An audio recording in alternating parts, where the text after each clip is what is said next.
in a much better and faster fashion. Adam, we're in the midst of our Urban Renewal Agency meeting right now, and Wendy's on the phone. And so what I'd like to do tonight is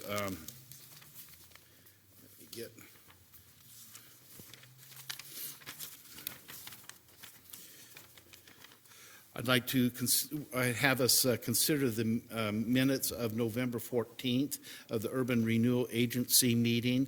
And so that is on our consent agenda.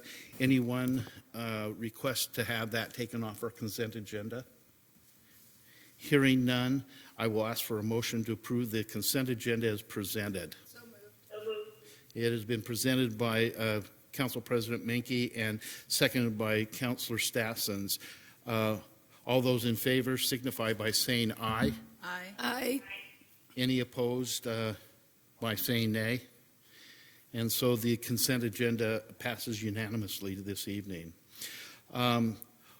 We have a resolution in front of us, number 2018-1, a resolution appointing and reappointing members to the McMinnville Urban Renewal Advisory Committee. So we'll call on Planning Director Richards to update us on that. Heather? Yes, good evening, Mayor and City Councilors. So in your role as the Urban Renewal Board Chair and Directors, there is a resolution in front of you for appointing 3 members to the McMinnville Urban Renewal Advisory Committee that we commonly call MURAC. We had 2 members whose terms were expiring at the end of December. We asked them if they wanted to be reappointed. That was Ed Gormley and Marin Warwicks, and they both indicated that they were interested in continuing to serve. We also advertised the openings and had an application from Ozzie Bladine as well. With some discussion with MURAC, there was discussion about the opportunity to expand the membership of the advisory committee. It is currently 7 members. With some of the complexities that are coming up and the projects, MURAC felt that it was an opportunity to expand the membership to no less than 7 and not more than 9, to bring new members onto the committee, to also do some succession planning for new membership in terms of the urban renewal plan and district and moving projects forward. So based on resolution number 2013-01, which established MURAC and established the bylaws, MURAC as a committee can vote to amend those bylaws.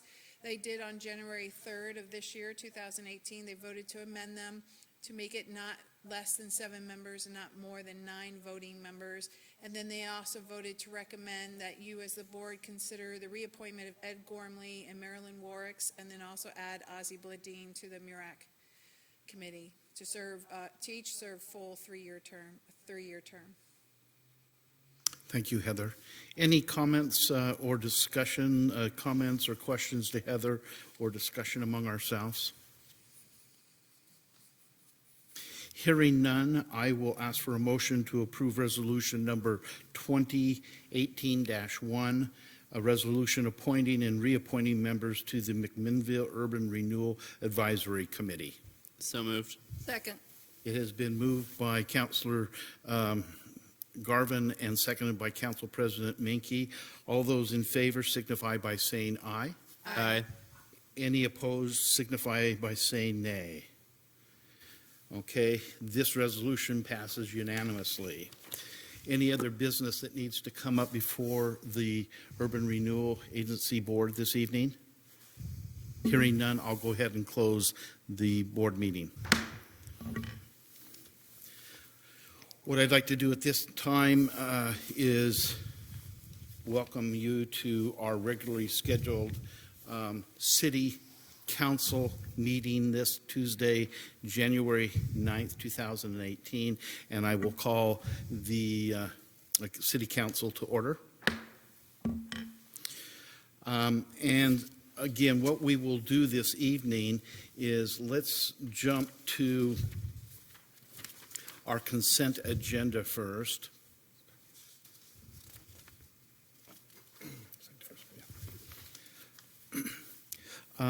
And I'd ask any counselor if they would have anything removed from the consent agenda that is before us this evening.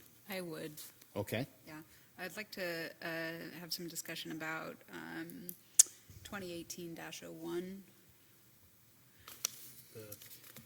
That, the janitorial service extension and increase. I'm just looking for my notes. Sorry, I'll be right there. So in the report in the background. well, okay, so Yes. we'll take that off the consent Oh, okay, agenda. sorry, my and bad. then we'll bring it. that back up. I'll- So the only thing that we would have on the consent agenda at this point would be the minutes of our meeting December 12th, both the dinner and regular council meetings. And so I would ask for a motion to approve the consent agenda as it has been amended. So moved. And a second. It has been moved by Council President Menke and seconded by Councilor Garvin. All those in favor of the consent agenda, please indicate by saying aye. Aye. Any opposed? By nay. And so the consent agenda passes unanimously. Okay. Let's go back up to resolution then.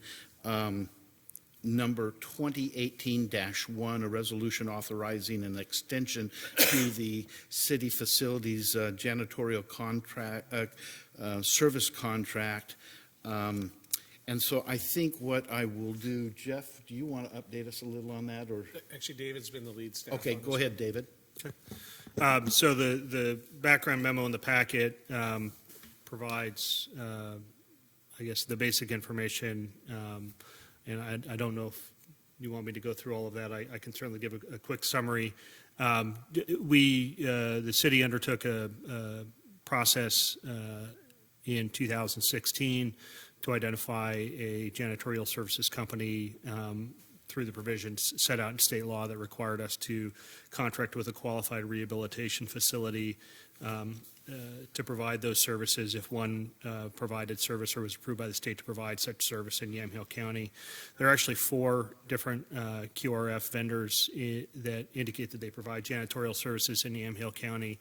At the time we approached one of those vendors, MV Advancements, which is housed locally just outside of McMinnville. They indicated at the time that they did not have adequate staffing to put in a proposal on that project for that contract. So then we approached the other 3, and Garton was the one that put in a proposal, and we undertook to enter into a contract with them, which was a 1-year contract with the opportunity for 2 one-year extensions. We had some issues in the transition from the prior vendor to Garton in terms of quality and consistency in their service. We've made some changes internally within the city in terms of how we interact with them to create a more centralized interaction process with one individual, Ron Ponto, who was a part-time police department employee managing facilities for them as well as City Hall, to take on responsibility as well for City Hall and to coordinate with the facilities managers for all of the other city facilities that have janitorial services, with a goal towards getting better consistency and performance under the contract. We've seen progress. It hasn't been as consistent as we would like, but we've continued to see progress in working with them. When we initially undertook this, we agreed with Garton to a 3-month extension into the current fiscal year with no rate increase over the prior year. And then as we look to finish out the fiscal year in recognition of the progress that they have made in meeting our needs, but also recognizing that there's still room to grow. We agreed and negotiated with them for a 3.5% increase, which was less than half of what they had initially sought for the remaining 9 months of the fiscal year.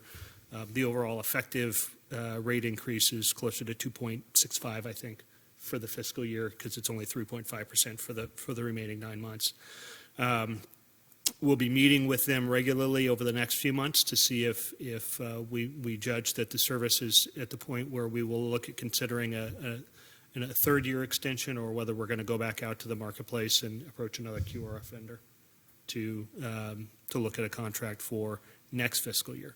So the recommendation tonight to council with Resolution 2018-1 is to approve the 9-month extension with the 3.5% rate increase for those services, understanding that we're continuing to work with them with respect to their performance. David, I know they are, their offices are in Salem. Are they utilizing local people to do the work, or are they bringing a crew in? Do you know? My understanding, last conversation that I had with them is most of their folks are traveling in from the Salem area. Okay. Yep. Remy, questions that you might have had? Sure. So my concerns with this are that in the background stated that the contractor had been underperforming, and then stated that the contractor continues to underperform, which seems to continue in even to their cost estimates. So at this point, increasing payments to a contractor that hasn't been meeting service standards is counterintuitive to me.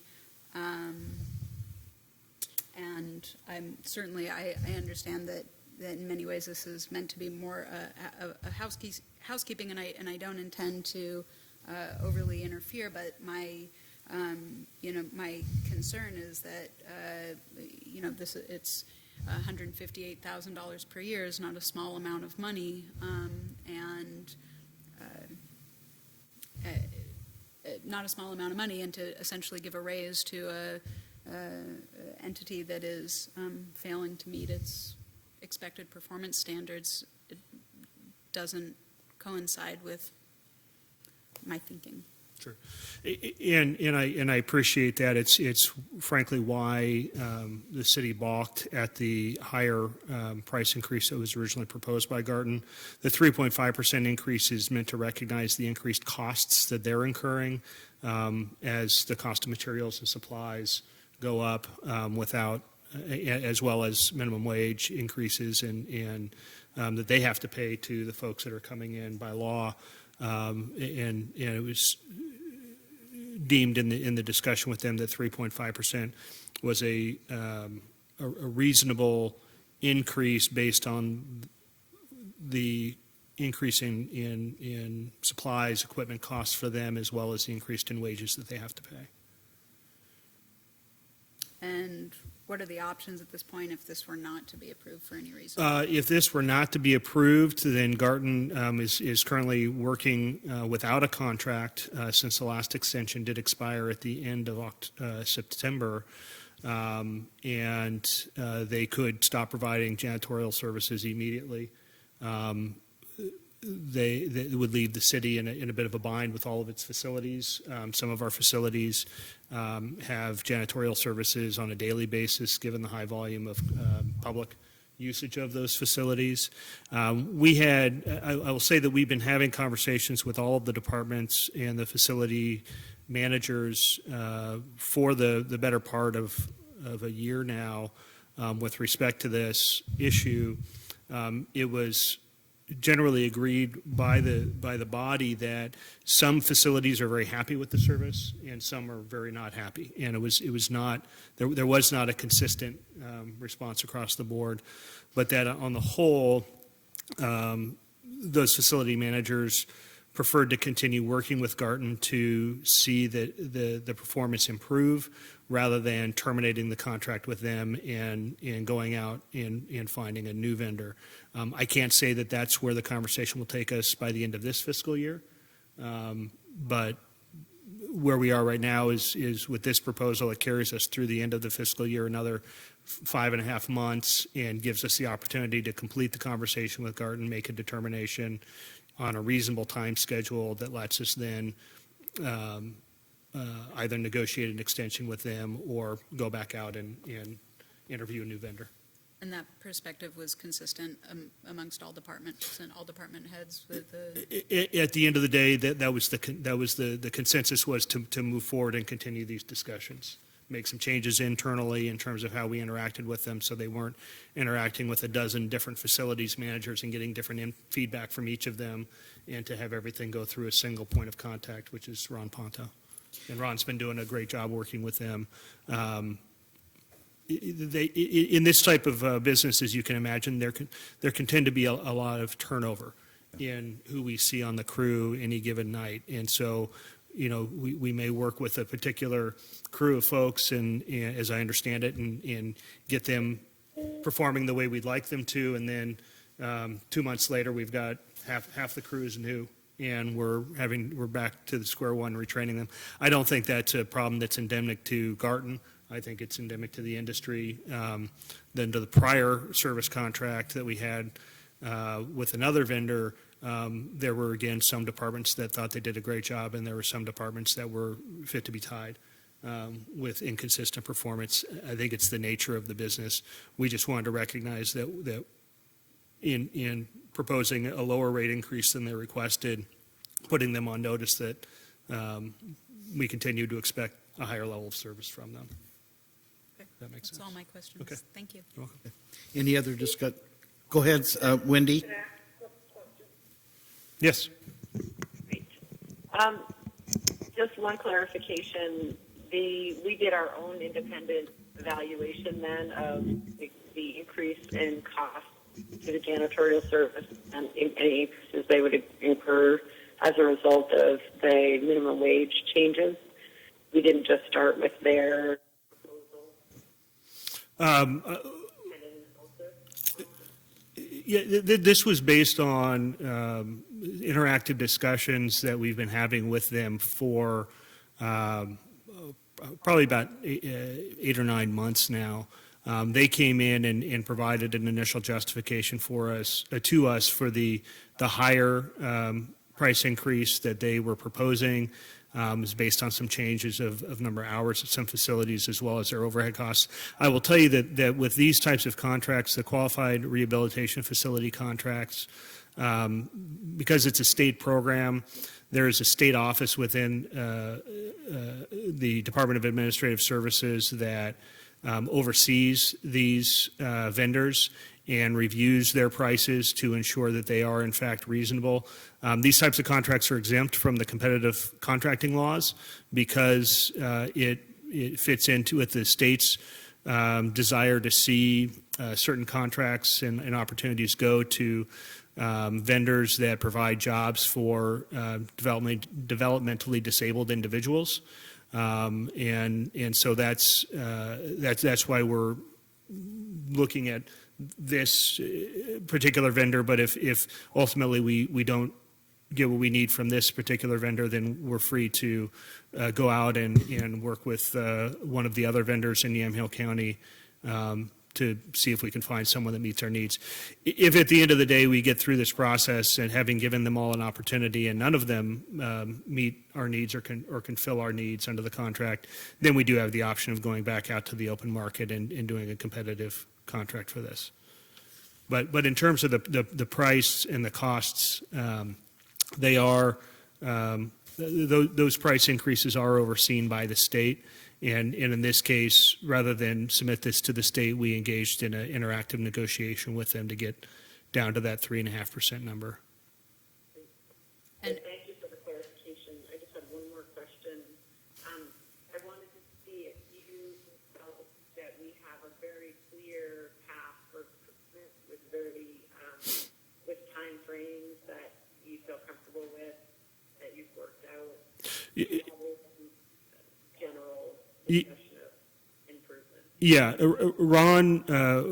One thing, Ron is meeting with them on a almost daily, if not weekly basis, checking in regularly with their local managers. I have stepped back for a few months to allow that process to play out, and then he and I will be getting together with them in the next week or two in order to continue that conversation, and so I'll have better information Great. later then after that meeting than I do now. Yeah, it would be nice to see benchmarks that we see whether or not they're improving with very clear black and white data. Yeah. That would be helpful in determining whether or not they're meeting what our expectations are. So, okay. Trust me, I hear that from the individual facility managers on a regular basis. Great. They're very clear on what their expectations are within their facilities, and when those expectations aren't being met, they're documenting that and not only passing that on to Ron, but that's getting passed on directly to the vendor. Perfect. Great. Okay, thank you so much. Mhm. Thank you, Wendy. Thank you, Wendy. Anyone else? Okay, I will then ask for a motion for Resolution 2018-01, a resolution authorizing the extension to the city facility janitorial services contract. It has been moved by Councillor Stassens and seconded by Council President Menke. All those in favor, please signify by saying aye. Aye. Any opposed? Nay. Okay, so we have a 1, 2, 3 to 5? 3-1. 3 to 1. Thank you. Okay, I'm going to continue, and I'm going to go to our one additional ordinance, and that will be the second reading of Ordinance 5046. And does any councillor object to having this ordinance read by title only? Hearing none, David, would you read this ordinance by the second reading of ordinance number 5046 by title only? This is the second reading of ordinance number 5046, an ordinance amending section 3.10.060 system development charges exemptions of the McMinnville Municipal Code. I'm going to ask for a motion to adopt ordinance number 5046. I so move. And I will ask for a okay, so it was Council President Menke and Councilor Drabkin. Should be discussion. Any discussion before we move to a vote? Well, only to say that staff continues to go back and evaluate changes that we have made as we continue to look down the nose of affordable housing and to refine recommendations to this council that not only will encourage that increased affordable housing, but that also work for the city without putting anyone in jeopardy. And so I just continue to applaud that effort. Yeah. It goes so hand in hand with our affordable housing, and we're getting to a place that I think we're making some real inroads there. So I will ask the city recorder to poll the council. Councillor Drabkin? Aye. Councillor Garvin? Aye. Councillor Stassens? Aye. Council President Menke? Aye. And so we have a vote. We have 4 to 0. 4 to 0. Okay. Wendy, we are done with the ordinances that we need, so we'll let you get back to your family. Okay, thank you, everyone. Have a good night. Thank you.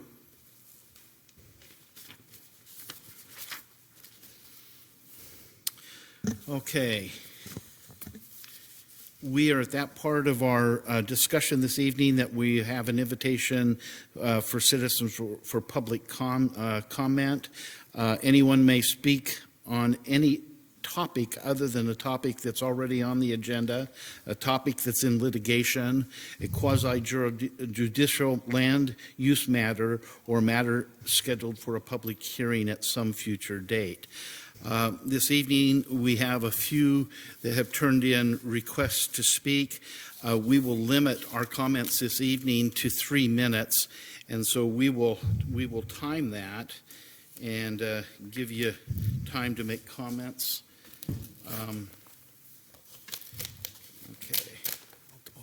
Okay. First, we have Josh Levitt to come up to the table, Josh. And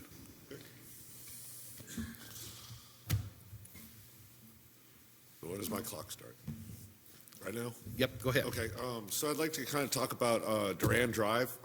We are having some problems with people living in RVs all along the road, and it's near my child's bus stop, multiple children.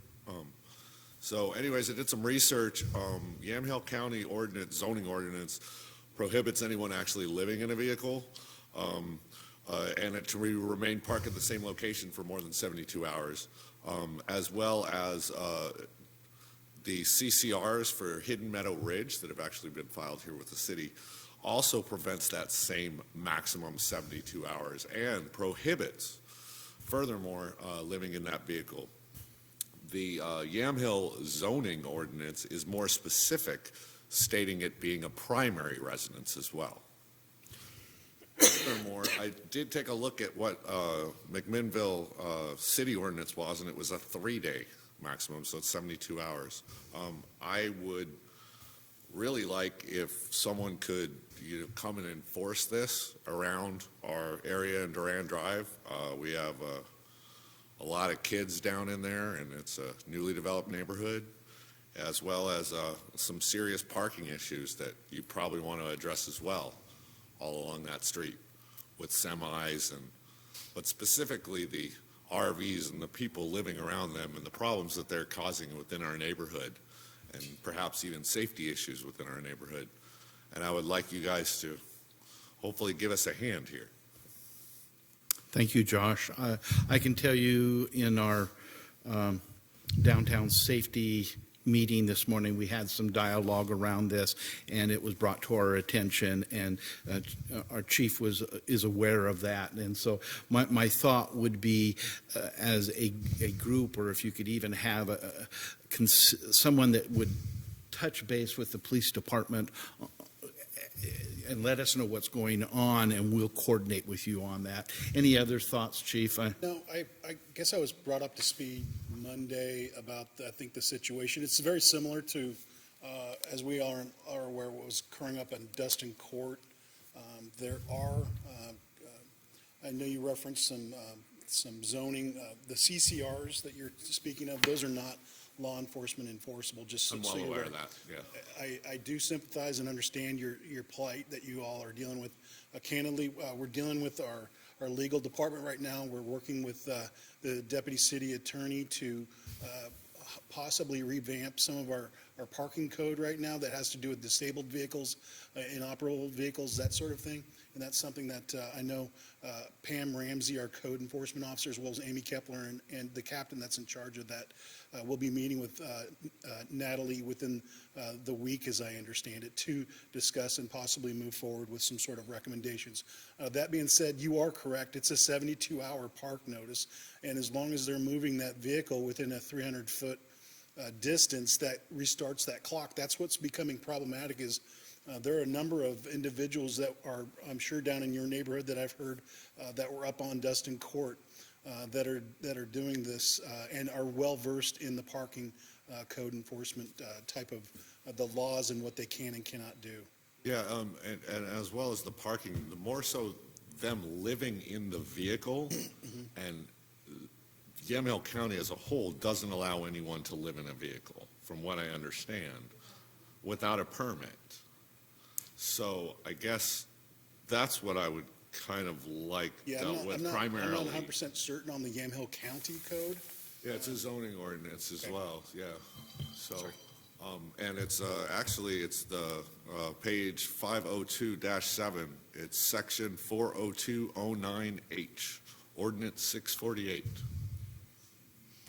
No, That's a Yamhill County code, not a City of McMinnville code, so that's not applicable within the city limits.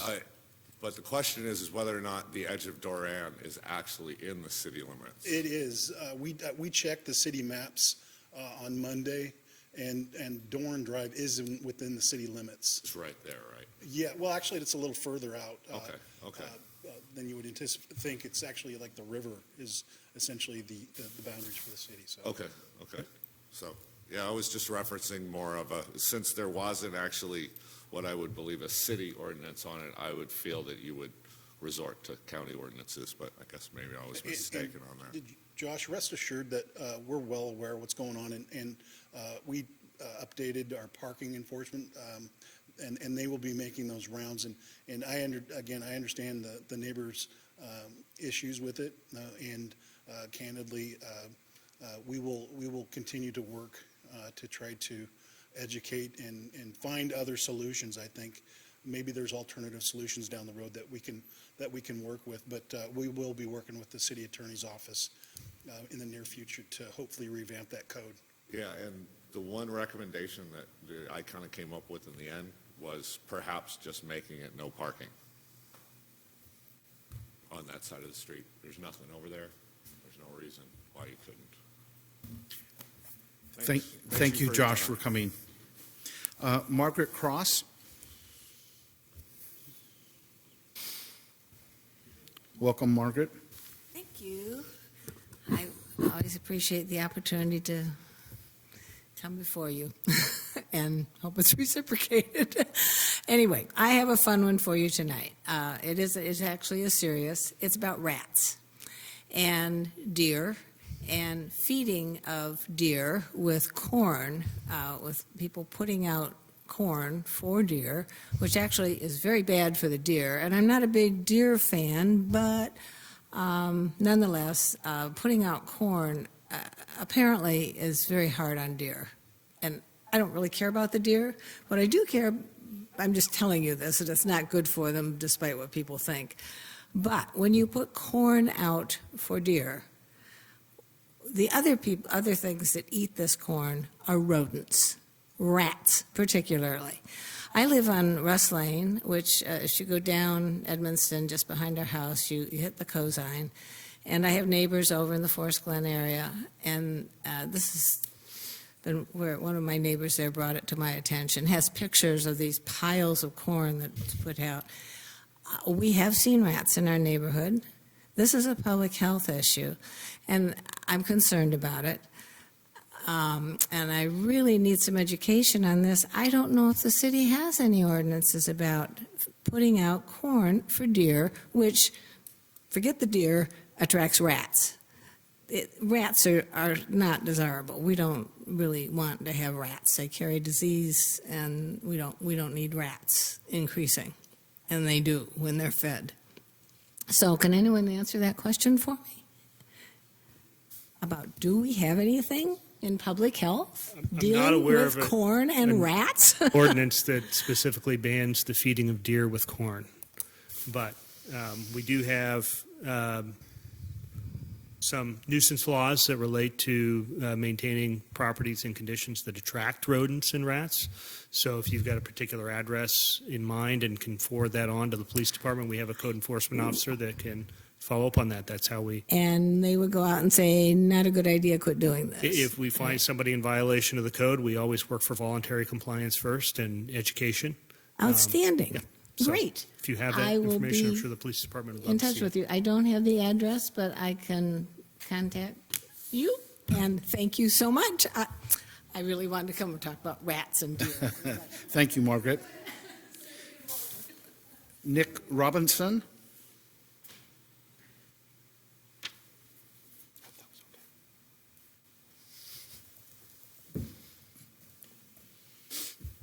Good evening. Welcome. I'm here to speak on part of the Doran Drive problem as well. I'd like to elaborate a little bit more on Josh's comments.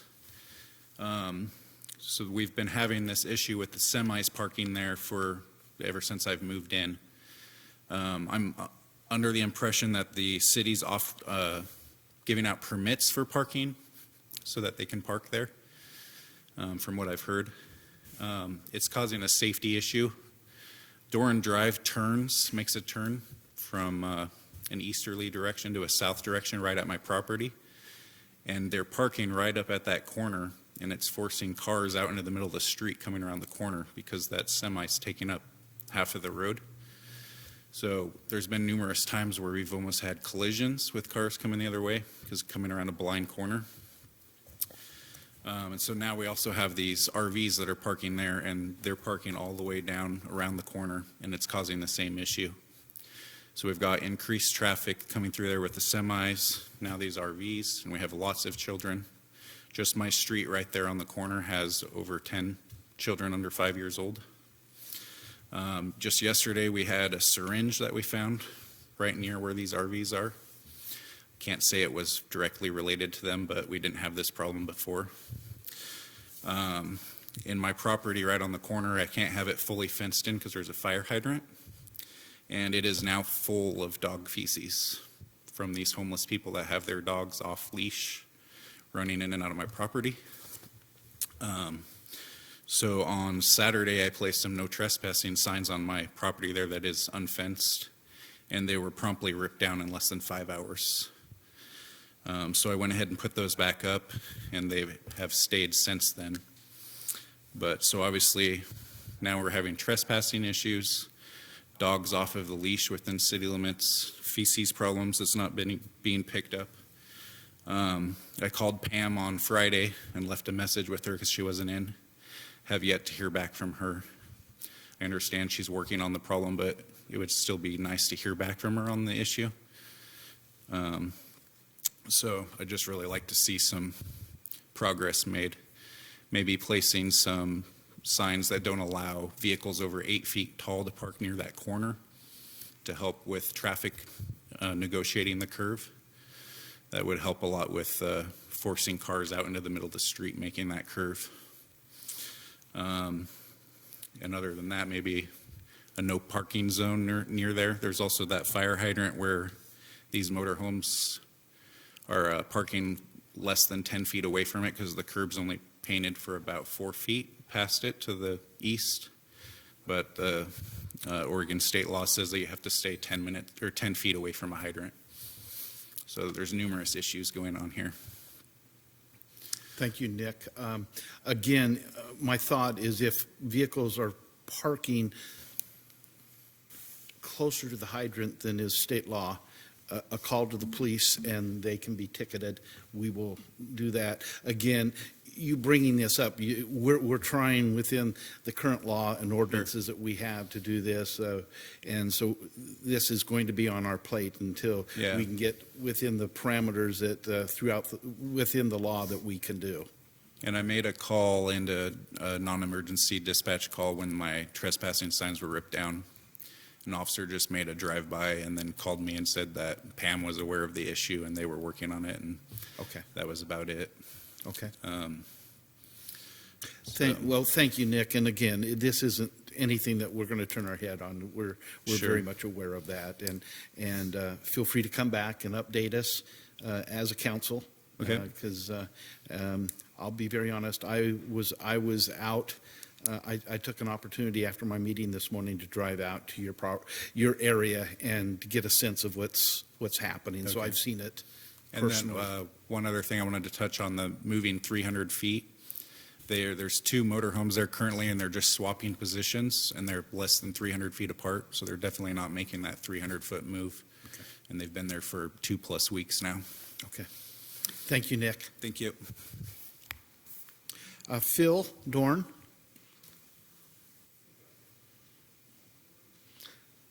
Welcome, Phil. Thank you. Well, thank you for giving me the opportunity to voice our concerns as a business that's on Dorn Drive. But it's difficult for customers to pull in when there's the semis right there, which makes it difficult. Now we have to deal with, it's been addressed, the squatter incidences that are going on currently. If you could pull the microphone just a little closer, I think folks. Oh, I'm sorry. Yeah. Okay, well, thank you for having me here. I'm a business owner on Dorn Drive. But I'm confused, why would we have semis park in the neighborhood with children running around? And it's also difficult for our customers to pull in or be safe pulling out. A little confused about that. Why the city, to my understanding, asks the truck drivers to park there, is that correct? No, they would request a residential commercial type permit. Candidly, I am not aware in this specific whether or not those semis are permitted or not. So that is another avenue that I need to have our staff look into to see if they are in fact permitted. Under ordinance, tractors, the semis themselves or their trailers could be permitted to sit there for a period of time. But again, I am not aware. In my time, I have not signed off on any new permits. It may have done permitted previous to my tenure as chief, but that is, again, something that we'll have our code enforcement look into. And if they're not permitted, I'm sure, again, like with anything, we're going to try to identify who the owners of those semis or the trailers are, and then work with them to find possibly an alternative place if they choose not to get a permit. So again, I don't know if they are permitted up there. I know that there are some around the city that have been permitted to park in residential or commercial areas. Maybe I'm a little confused, because when I called the city, they told me that they tell the truck drivers to park there. I'm not aware of that at all. That's what I was told when I called concerning it. Nope. Is it a safety issue to have the truck drivers park there, though, when, in their vehicles, when customers are children in a neighborhood? Does that make sense? Again, I don't know the situation that I do know that I've seen tractors and the trailers mostly sitting up there, but again, that did not come across my desk. And I don't know who told you that the trucks could park there, or that the city was telling them to park out there. That's nothing I've heard of. Okay. Is it possible to incorporate an ordinance where less than or 8-foot vehicles or something of that nature could be allowed to park there? I guess that'd be, I don't want to speak for Is the that one of council, your but that'd issues? be under their purview. Phil, the chief, and Natalie, the deputy attorney for the city, and I had a pretty extensive conversation after our downtown safety task force meeting. That was something we talked about. We talked about that whole issue. I live down at the bottom of Grand Haven off Colson, which is one street past Dorn Drive. My 11-year-old son uses the same bus stop that the other gentleman cited as far as a safety concern, with cars coming around in the middle of the road when kids are walking to and from the bus. So I wasn't aware that it had gotten as bad as it had. I did know that there was some trailers and semis parked around there. I also know that a set of semi-trailers was stolen last year from there, so I'm surprised that they still parked there. But from what I've gathered in the last 72 hours of digging into this, since you guys have written me emails and I've written back to you guys, not all of you because I was very busy today and my car broke down, but I will get back to you eventually. There's just not a sharpened tool in the toolbox right now for code enforcement. And so what really needs to happen is our vaguely written code enforcement needs to be revisited, and it needs to be more properly defined for instances like possibly an 8-foot ordinance, or instead of a 72-hour clock, after you violate that 72-hour clock, it doesn't start over again. It doesn't keep starting over and over and over again. Once a car is identified, it gets towed and you're done. The other thing is that homelessness is an issue, not just in the city, not just in the state. It's a West Coast thing. It's a national thing, and pushing them from one sector to the next isn't going to solve anything, but also just allowing it to happen and trash to build up and needles to be found around where children play isn't the answer either. So my fellow Councilor Drabkin is part of the homelessness subcommittee that's looking at a vehicular homeless program that's going to be a pilot program. That's still in subcommittee, so I'm not privy to everything going on in that, but I think that would, if we put a structured program in place, it's going to be a lot easier to identify the bad actors and have enforcement on those issues. I know it's not moving as quickly as some of you would like, but it is moving, and I live right down the street from you guys. It's not something that I'm just going to drop the ball on. And We certainly have empathy for the people. I mean, they've been in our dealership. We've let them use the restroom and given the kids popcorn and that. You know, certainly have a care there.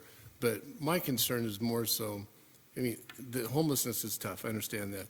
But the danger of people pulling in or out with the trucks there, Yeah. you know, it's a wreck waiting to happen. So I see two issues. I see one that I would maybe just have staff look at, and that is the parking of the semis. I know about 5 years ago, they were parking on the west side of Walgreens, that whole long path there, and it was very hard to pass. And I talked to the attorney at that time, and there was no ordinance.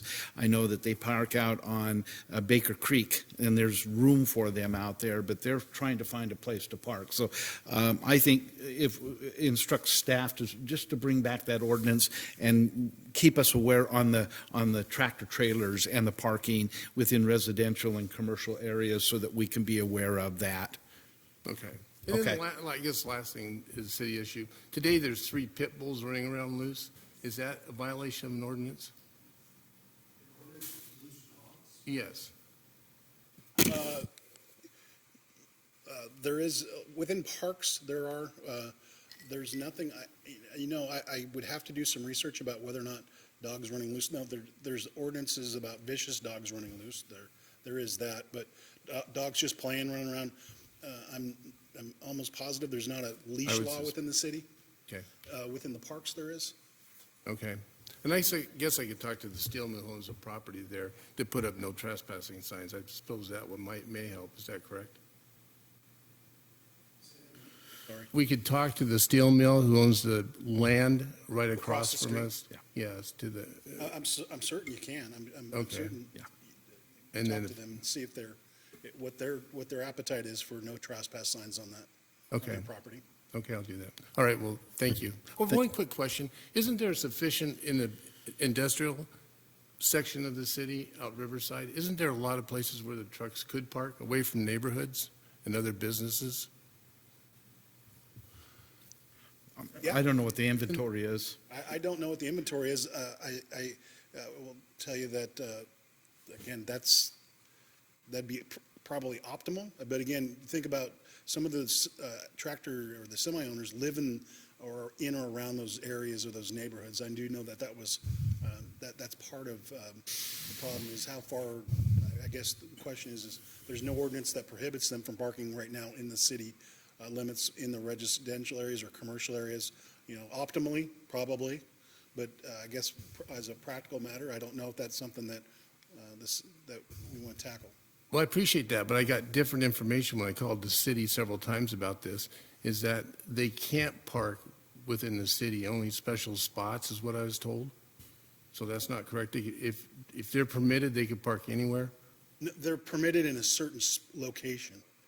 Well, can we change this location on Doran Drive?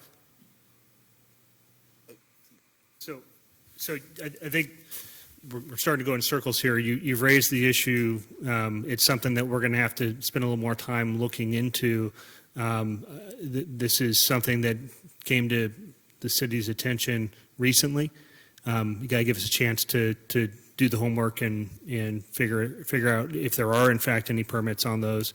I know you indicated that you spoke to somebody at the city. It wasn't me. It apparently wasn't the police chief. I'm not sure who it was, but we'd like to get that information as well so that we can make sure that whoever you're speaking to at the city is giving you the right information. But we're going to look into this. You have Councilor Garvin's commitment that he's not going to let it drop, and I believe that. And it's not an issue we're addressing just in this part of the city, but there are other parts of the city, other neighborhoods that are struggling to deal with these types of issues as well. And we're approaching it from several different vantage points. It's not just a parking issue. It's not just a vehicular camping issue. It's not just a semis issue. It's not just a homelessness issue. It's all of those. And we're working on several different fronts to try to address all of those issues.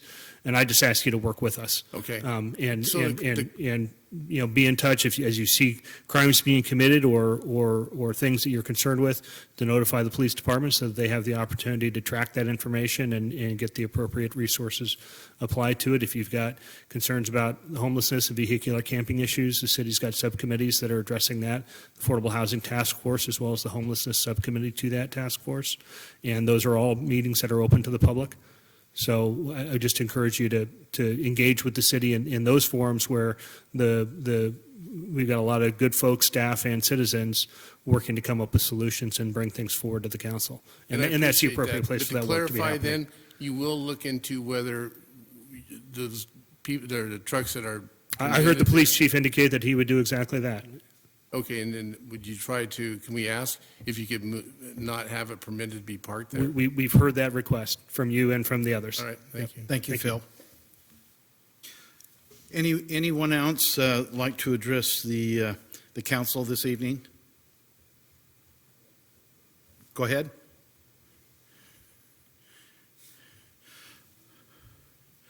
Do we have a sign-in sheet, Melissa, here? If you could come up and sit down and give your full name and address for the record. My name is Marshall Kreitz.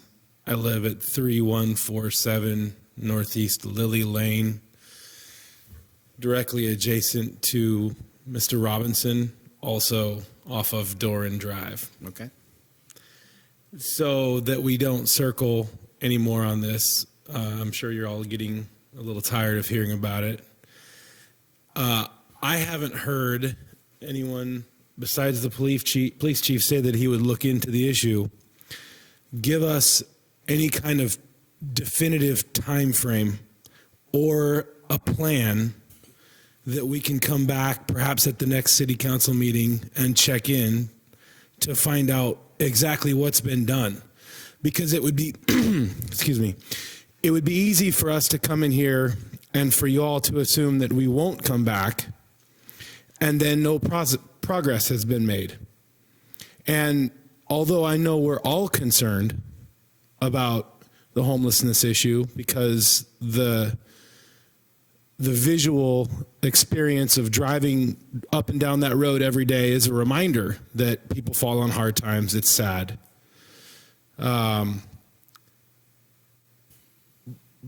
But what I would like to hear is some kind of time frame, some kind of, by the next council meeting, we will have done this or this. This planning committee meeting happens on this date. This is where decisions would be made, where a change to a city ordinance could occur, or suggestions that a committee might come up with for changes to that city ordinance. And then we could hold that committee accountable or readdress this at the next council meeting to say, okay, that committee meeting happened, nothing happened as a result of it. And where do we go? What's the next step? So that's what I would like to know. Well, I've given a charge to have a report back to the council on the semi-trucks, okay, by our next council. So we will have a report back, whatever we can find out through ordinances and the information that we've gathered here through the chief and through our lawyers to get that information. So specifically, we will have that report at our next council meeting. We'll have an update. Okay. And again, you're welcome to come in this process, and it takes time, and we understand that, and you may come every 2 weeks and share your concerns with us as we're working through it. We know that, and we're prepared for that. So the suggestion that Councilor Garvin had regarding the second offense of a 72-hour violation resulting in towing of a vehicle, although I know that's not a great long-term solution because obviously these people have fallen on hard times, right? We don't want to make their times even harder. So clearly we can all agree that a solution for a place for them to park that may be less objectionable or, I don't know what to add to that, but a different solution clearly is what's needed. What would need to happen for that idea to sprout wings, so to speak? Well, what would I Councilor think I might be in the Garvin? best position to answer that right now. So in our homeless subcommittee, the approach that we've taken is to focus on micropopulations within our homeless community. And we recognize that vehicular homeless is not only one of those subcommunities, but that there's also complexities far beyond that. So there's been drug use mentioned, but because you're homeless living in your vehicle does not mean that you're a drug user, and vice versa. So what we've been doing is developing an action plan, but then beyond that, we are doing exactly what our city attorney stated, which is doing our homework. I'm not a person that likes to draw things out. I'm a person that likes to put things into action. At the same time, I also really value bringing forth ideas and putting forth projects that are well researched, so that you don't get the feedback of, well, why did those idiots do that? Why did they put that there? To that end, our chief of police has been communicating on a broad scale with other police chiefs in the area. We've been talking to nonprofits that have similar programs. We've been talking to cities that have relocation programs. We've been working with the city attorney's office, with the planning department. We have nonprofits involved. We have County Health and Human Services is dedicated a VISTA volunteer. So there's no shortage of energy that's going into the effort to develop a well-working plan, but we're trying to make it that, a well-working plan, instead of a dart thrown in the dark, hoping that it will help. And only creating other issues. I have requested, and I think that it's on the schedule, that we have a little bit of time during the dinner session of our first meeting in February for our subcommittee to present where we are, what we're thinking about, so that we have that opportunity to take the temperature of the council with the ideas that we're talking about, where we're looking at going, the research that we've done, so that that committee itself is also not wasting its time, because those are volunteer committees there's a lot of energy and effort that goes into them, and we're trying to be extremely thoughtful in the process. I do not lack empathy for your situation either. I do not lack empathy for the frustration of having a problem that's in your neighborhood that you feel impacted by, and wanting to see an immediate action. In this particular case, we don't have the tools to address it, so we're working on developing those tools. Thank you, Remy. And we are putting some time aside, the first dinner meeting in February, for that subcommittee reporting to us. And again, those are open meetings also, to come and hear those volunteers that have come together, and from all walks of life and from all perspectives. So it sounds like what I'm hearing you say is that until a solution is determined by a subcommittee and ratified by the city council, nothing is really going to be done about, perhaps we might see some action on trailers that aren't permitted, that are required to be relocated or permitted to a different spot. It sounds like we have some hope there. But as far as the homeless or vehicular residency issue that we're dealing with, it sounds like there won't be a resolution to that until a subcommittee determines that what the city's course of action is going to be on this issue, because relocating them with the current 72-hour rule to a different spot and a different spot and a different spot is not the answer either. So we're basically just left with it pretty much an open-ended.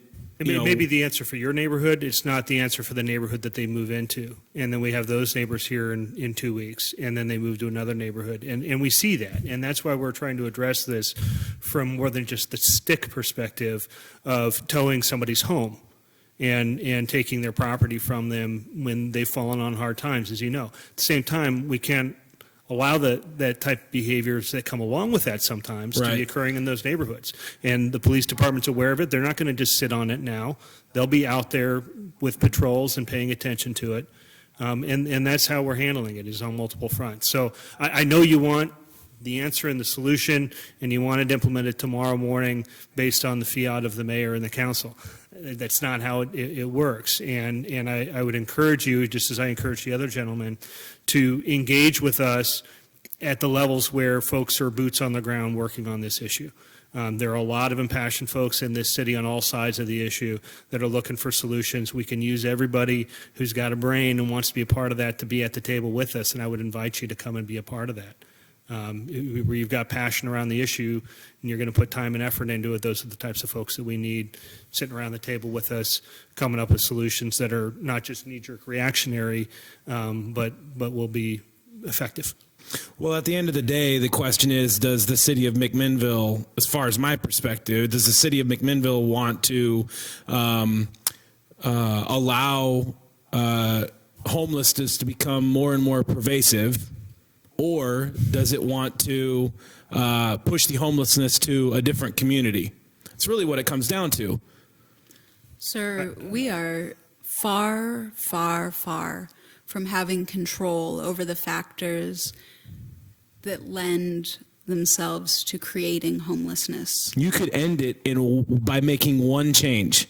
Is that right? Please. Yeah, one change. Please. By towing and impounding these RVs that people are living in on a second offense to the 72-hour rule, you would literally stop people from coming and staying in McMinnville within the McMinnville city limits, because they would then know that if I am caught in the same spot for more than 72 hours with my RV, which in many cases, because they're out there actively working on their homes on the streets that they're parked on, those RVs are not, in some cases, even operational. They would actually have their homes impounded, and so McMinnville, within the city limits, would no longer be a viable place for people to come and park their homes that they're living in. So as I said, you could literally end the problem with one change to an ordinance. Our time is up on this. This is not a dialogue. This is an opportunity to address the council. So I'm going to cut it off here. We have an opportunity with committees, as we've said, and you can follow up with myself or anyone on the council for more dialogue. Okay, Thank you for your comments. Okay, let's move to item number 5, presentation by City Manager Jeff Towery on strategic planning update. Jeff? Thank you, Mayor, members of the council. Just real briefly, I'll let you know that we'll have the consultant team here next week doing what's being termed a project kickoff. They'll be meeting with myself, the mayor briefly. Heather Richards will be putting together a project leadership team on February 13th during a work session prior to the council meeting. The consultant team will be here conducting a workshop on organizational values with the council. We'll invite the project advisory committee to that as well. On March 2nd, we'll be working with the project advisory committee, executive team, and the council in a strategic planning session. Later in March, we'll be back to the council a second time to look at draft vision, mission, values, and strategic priorities. In April, there'll be additional staff and committee work. In early May, there'll be a connection with the project advisory committee, and in late May, the consultants will be back again to the council to look at approving goals and objectives. They'll continue to work with staff and the project advisory team over the course of the summer to put together work plans and metrics for success. And so we'll, once we put the final touches on some of the details and the dates during next week's meeting, we'll follow up with some written documentation, and we'll have regular reports at either upcoming council meetings or work sessions for you. Is there anyone on the council that haven't heard who we have picked for the strategic plan and then the economic growth consultants? Or are we on top of that? Yeah, I sent out an email. Okay, great. Any questions for Jeff on the strategic plan? I know it's been one that we've talked quite a bit about, and we're getting close to implementation. I'm getting really excited. Our partners are excited to be with us. And we're putting together, a list of those that will participate in the public comment portion of it, and trying to be very thorough and prepared for when we start, that we're going to be able to do the kind of plan that's going to be appropriate for the next 15 to 20 years. So, any other comments? Hearing none. Thank you, Jeff. That takes us to our advice and informational items this evening. Let's have reports from counselors on committee and board assignments. And so, Adam, I'll just look your way and then we can move down. Downtown Safety Task Force is going good. We'll have a check-in with you guys in 2 weeks. And I think we're close to making some recommendations, short-term and long-term. YCOM, I missed my first meeting last month, was sick, so every now and again the flu comes through, you know. Other than that, that's what I got. Council President. Well, I did get to drive the bypass a couple of times this last week, and it was thoroughly enjoyable. So I'm assuming that we're going to start focusing on how to do the second phase at the next meeting, which will be next week on Thursday. Homeless committee meeting, I guess, was canceled this month, but normally, well, I guess everybody who was interested has left, so we won't even worry about that one. I'm trying to think. I did attend, because the homeless committee was canceled, I went to a meeting with Jeff from YCAP and several other people, Lindsay and Mary Starrett, and we talked about the teen situation and things that we could do to improve that.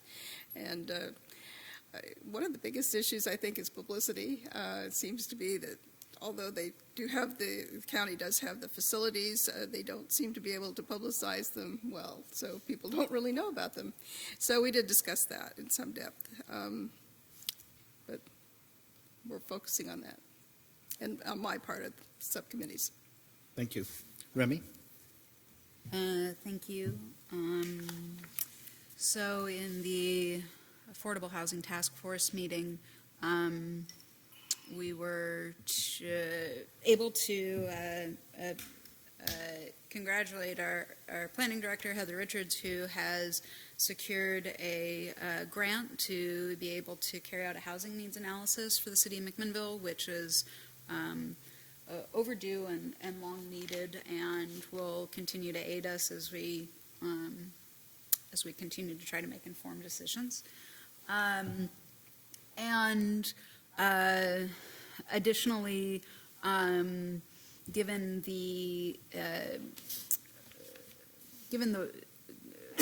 what communities have generally been evaluating, we've also decided to go back and reevaluate something that we had previously looked at, which was construction excise taxes. So that evaluation will take some time, but that will be coming back as we do take another look and at that. And then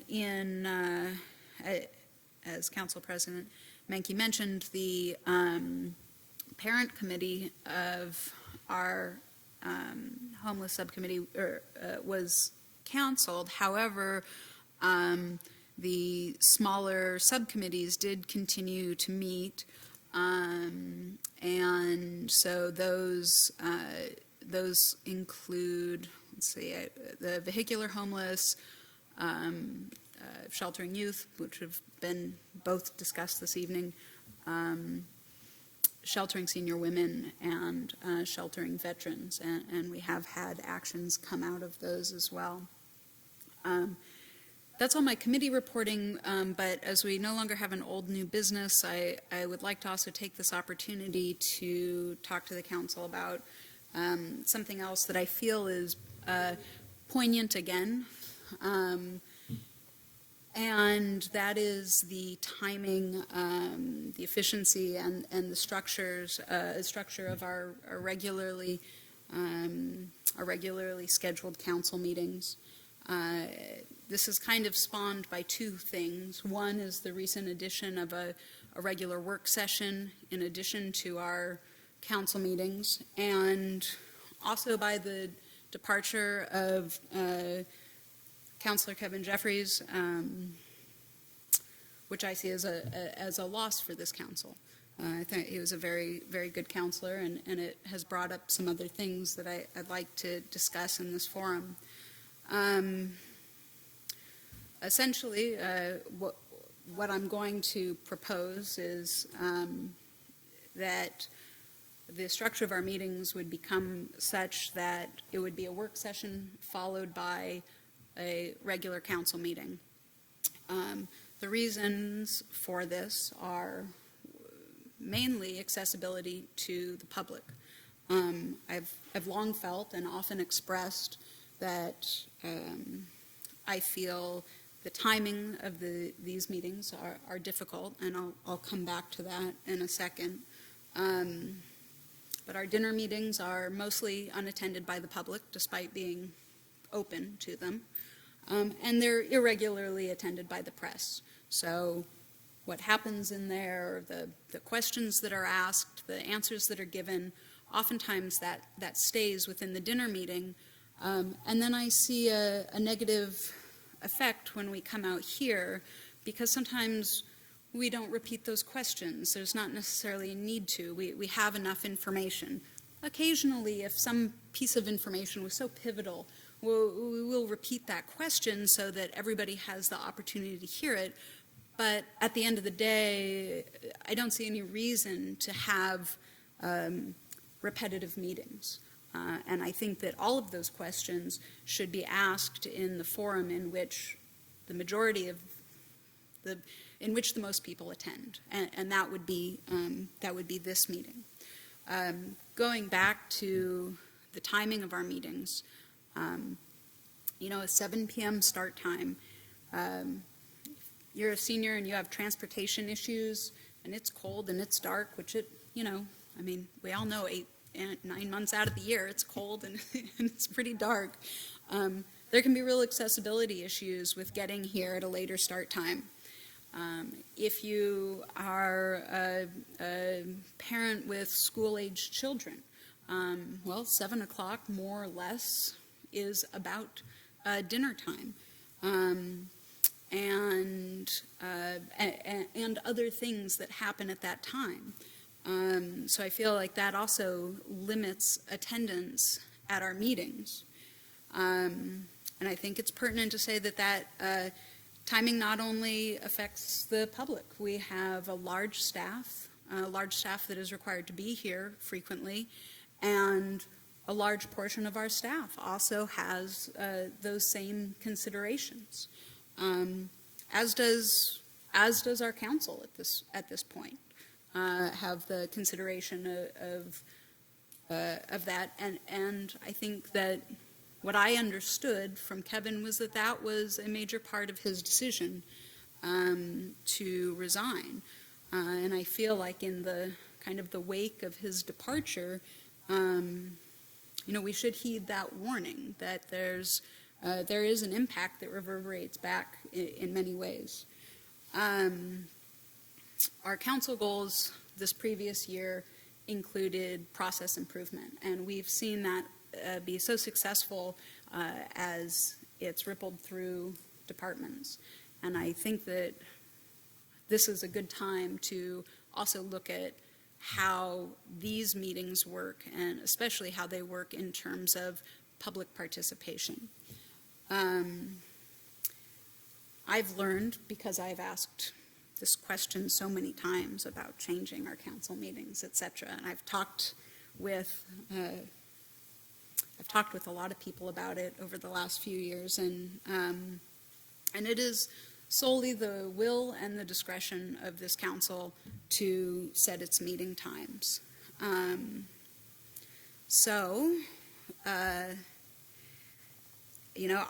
think that most of the council at this point is familiar with my suggestions regarding this. Of course, I would be delighted if the council would choose to take action on it tonight.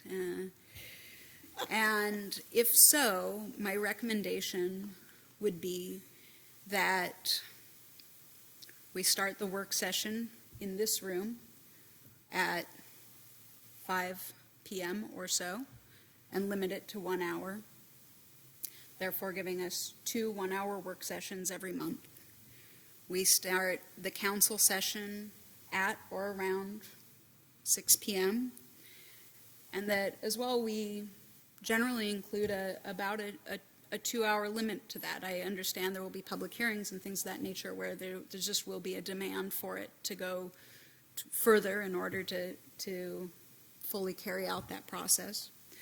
And then with those changes, we would discontinue any other regularly scheduled work session. So essentially the additional night per month that's just recently been added, that would no longer be necessary because we'd have these 2 one-hour-long work sessions in place of the dinner session. And that we would essentially eliminate the dinner session and bring that all into the regular council meeting. For those that are concerned that, well, how can I be here at 5 or 5:30 or whatever, if there was to be conversation to move it in this direction, and then what do you expect me to sit here until 8:30, 9 o'clock at night and not have anything to eat? I'm willing to go one of two ways.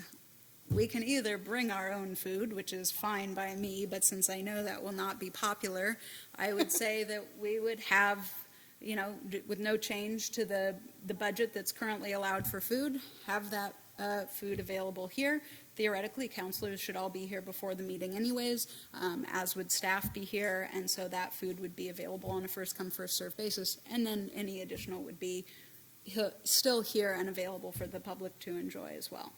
Could I make a comment at this point? Yes. I'm not the holdup on this one. Frankly, anytime we decide to meet is swell with me. But when we looked at the 4 families involved, 3 of them were the ones that objected to the earlier time.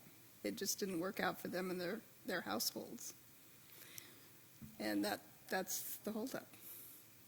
Oh, I've never received that feedback. I've never received any feedback beyond the suggestion of making it and just continuing to suggest it. I also do feel that while it's important that, council has to work for those that apply for the positions, right? But more so than that, it has to work for the public. And I know that I cannot say conclusively that our meetings will be better attended if they are earlier. I absolutely cannot prove that, say that, do I know that. It is my belief that with many people, especially those working in the downtown core, that as their work days end generally around 5 or 5:30, that it would be easier to transition here. I see it as a more approachable time. So, there you have it. Thank you, Remy. Let me address, because we've talked a little bit, and Jeff and I have had an opportunity, and I'm prepared tonight to change the format of our dinner meetings, where we have spent time in going over the agenda in depth and bringing us up to a level of understanding so that when we come out, we're really informed. Most of us do that on our own, but there have been some good dialogue that's happened. In talking to Jeff, I think what I would propose is that we do change the dinner meetings to work sessions, where we can have an opportunity to share reports from our committees. Because I can tell you right now, I go to almost every committee because it takes me more time to read notes and try to understand than go spend an hour and a half and be a part of those discussions. I think we need to do a better job as disseminating what's happening in our committees to keep the council informed. Because today we had a meeting that went almost 2 hours.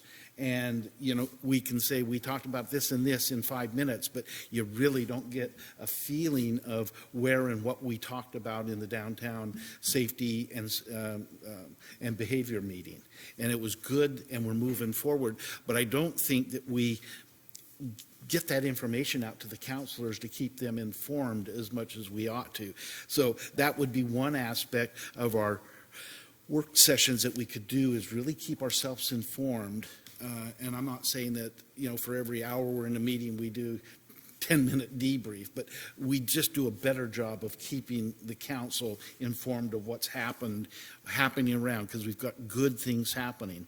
Secondarily, I think we do things such as if there's a need that needs to come up to the council before we get a report from one of the subcommittees, we take that and we go through Melissa and we say, I want to take a half an hour of our work session and get some insights from the council to take back to my committee or back to the committee so that we can have a better communicative process. So I'm all ready to move away from where we were spending time on the agenda and eating.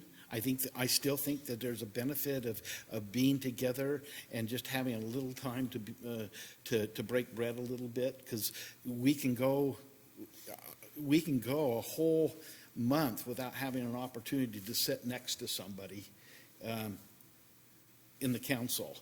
And so that would be one thought that I'll just throw open for the council. Well, it would also provide additional time.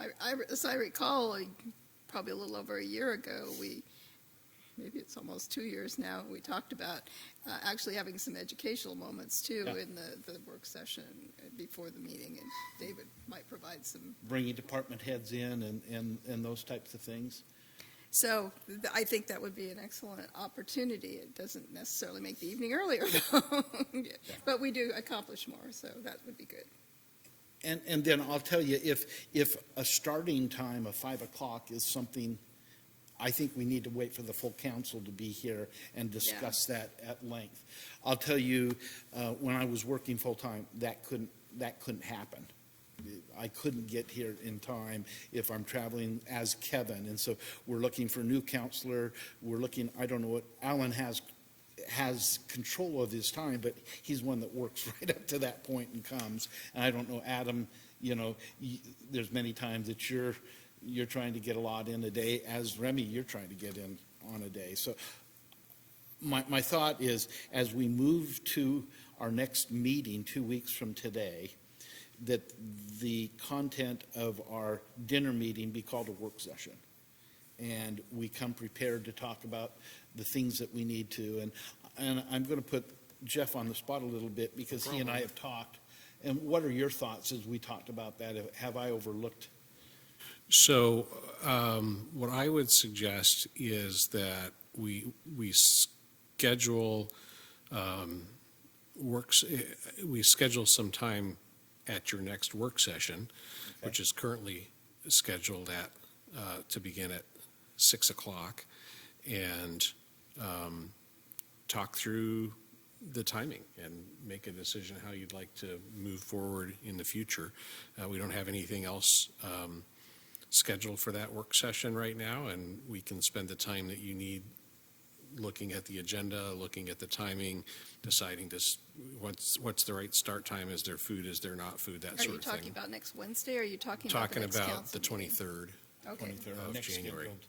Council meeting. Dinner meeting. Yeah. What would normally be your dinner meeting? We can schedule a work session to talk about council meeting process.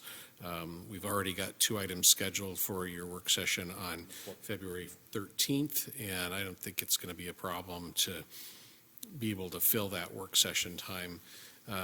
Typically, you've had a couple of requests from standing committees recently for regular check-ins. You could use those work sessions to have an annual or a quarterly meeting, joint meeting with the Planning Commission or Historic Landmarks, or any number of those committees that you'd like to have regular meetings with.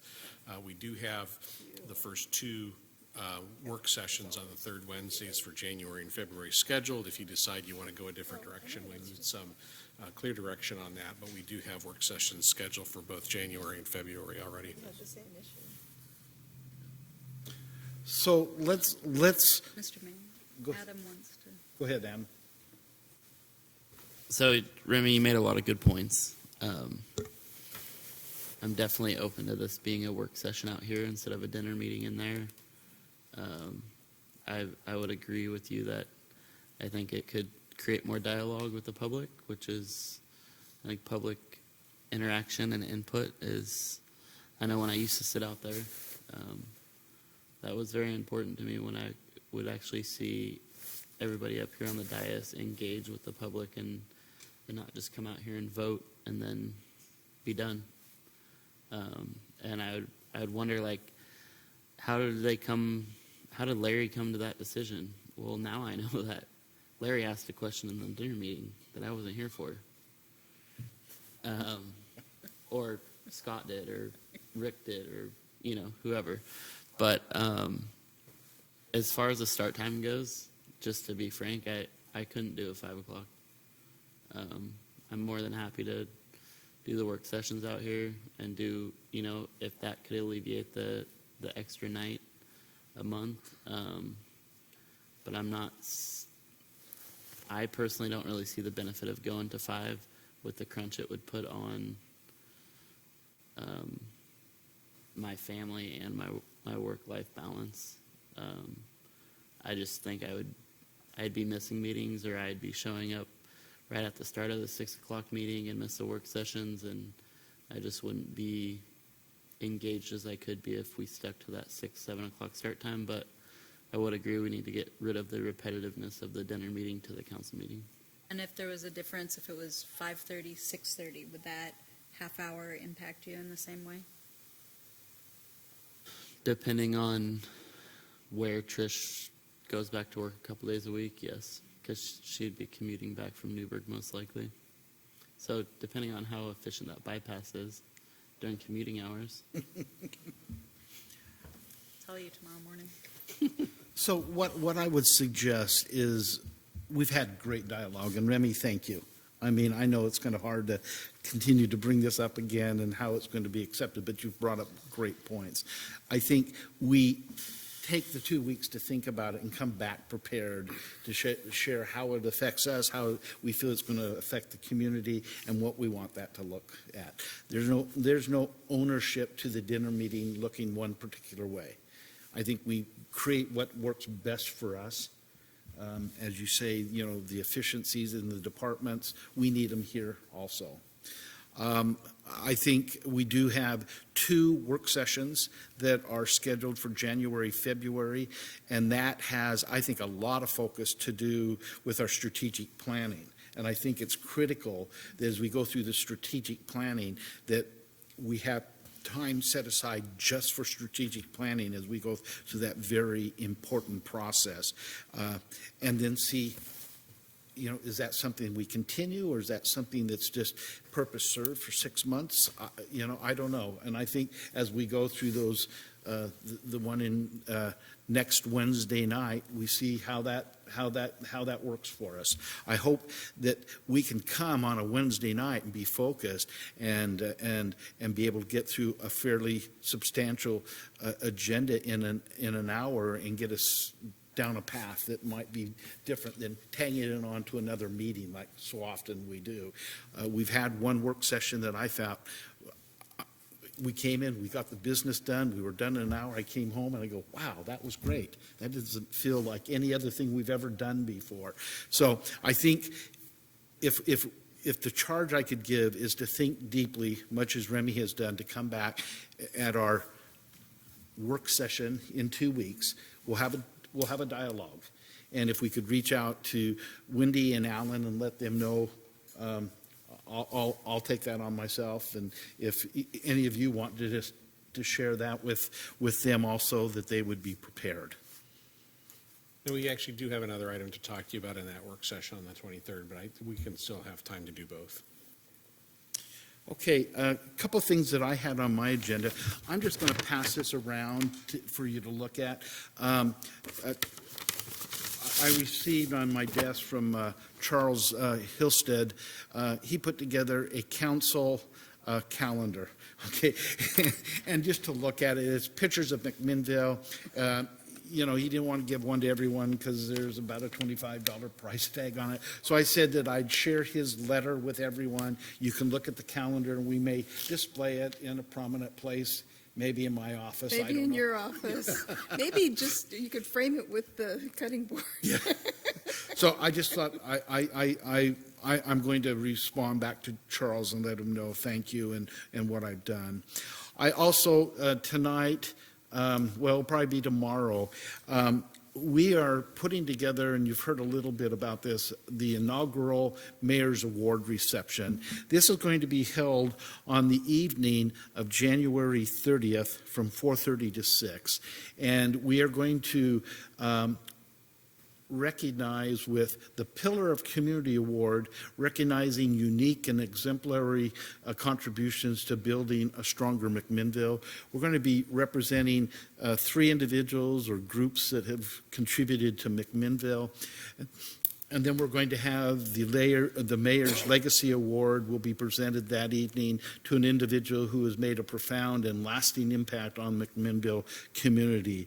This is something that will be annually accomplished in January. It's an opportunity to have a dialogue with community about where we've been and where we're going.